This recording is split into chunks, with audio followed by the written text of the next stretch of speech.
Well, in response to the United Kingdom's decision to allow WikiLeaks founder Julian Assange to be extradited to the U.S., journalist Glenn Greenwald wrote, "Julian Assange is easily one of the most accomplished, pioneering, and consequential journalists of his time.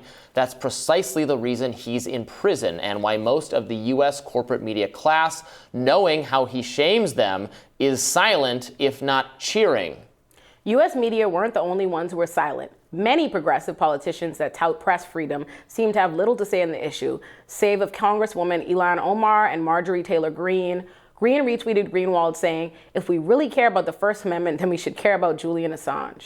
Greenwald then responded to Greene, "Leave aside whatever views you have of MTG. Just put them in a corner for a second. Okay, have we done that? Now think about the indisputable fact that not AOC, Bernie, or a single squad member could or would say most of what is in this thread, let alone in this tone, and ask why." And as we noted, Congressman Omar did end up coming out against the UK's ruling on Assange. I was very happy to see that. This is, I think, certainly the most pivotal and important press freedom issue right now. They are still trying to prosecute Julian Assange for the crime of journalism, for telling the state, for publicizing embarrassing things that the state hid and lied about to the American people. He made that available to us. That was not a crime. You can say, maybe how that information was obtained, by who obtained it. Maybe that was some crime. Maybe it was in the public interest anyway, so we should let it go. Certainly they should let go this prosecution. I don't know why they're still hell-bent on bringing him to the U.S. to punish him. They could let it go at any time, and should. He has suffered physically. He has suffered mentally. We've interviewed his brother on the show many times. It is the press issue of our time. It is something the media should be covering more. I don't see nearly enough of it. It's something they should cover every day. Yeah. But it's a lot on the agenda, I guess. We still have to figure out what exactly Trump said when for the stoking of the January 6th. We're all very, very, very eager to find out some new wrinkles in that one, even though I think we pretty much have that one figured out. But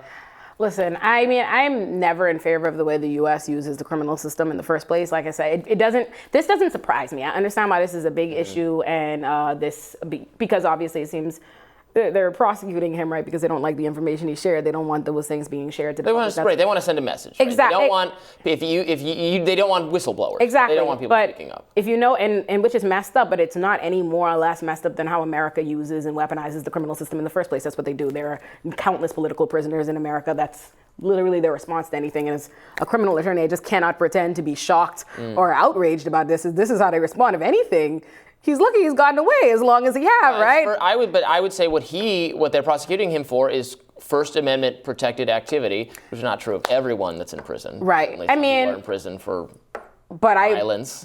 Some people are I think most people are in prison for far, far less striking or serious things. All kind of people sitting in prison right now, they just affirmed someone to stay in jail for the rest of their life for weed. There are people all over the country. That's right. So legalize weed, free all those people. Right. Those. I understand that freedom of speech issues. I understand why that's so important and why people rally around it, because that's something that impacts us all. And you feel like if you could see it done in this particular avenue, obviously it leaves the rest of us in danger. And it's the first and most heavily litigated freedom on a constitutional level. The Supreme Court has really, really figured that one out. You have broader, on paper at least, and sometimes in principle, if it makes it all the way to the court, you have very strong. And so I'm not gonna diminish the seriousness of this, right? And I obviously recognize the importance. Journalists, I hate to be out here talking about the framers or anything like that, but in this country's framing, it was always meant to be that the media and the press is very important in terms of serving as another checks and balance for the government. And anyone can be the media. There's no special media license that you need to get these protections. Exactly. So I'm going to acknowledge that in a case like that, where we want our media and press and people like this to be able to hold our government accountable, I do think it is a dangerous precedent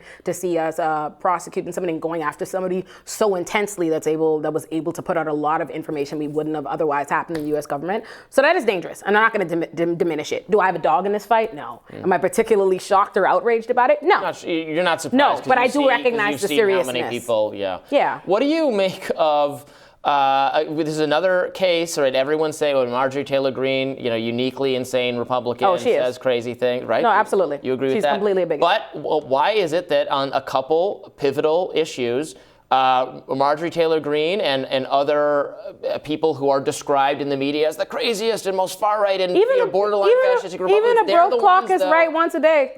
Well, it's more than once a day because they were also the ones expressing opposition to perpetual weapons to Ukraine, which I think is also something worth scrutinizing. It's positions that should be popular among far-left Democrats on foreign policy, the Ukraine conflict, and on this. Yeah. Given, actually, this is a case where they should listen for once to what far-left activists want. I'm always criticizing what far-left activists want.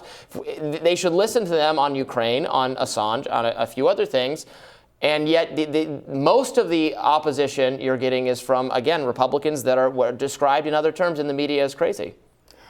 And I'm not saying once a day, twice a day, maybe 3 times a day. I don't know. And I'm not saying they're not crazy. Yeah. Listen, I get it. I think honestly, if we're really honest about it, like the left is busy, right? Yeah. Like the left is busy. We have a lot of social causes, social issues. There are a lot of entirely present here marginalized communities that are suffering. We have all kind of issues happening all day, every day. I just think it's just that people are not interested in mobilizing around one white guy that is in trouble. You get labeled crazy by the media for doing things that the media deems crazy, and that's a finite number of issues. It's not you can't for policies that they are indifferent to, or like they're not.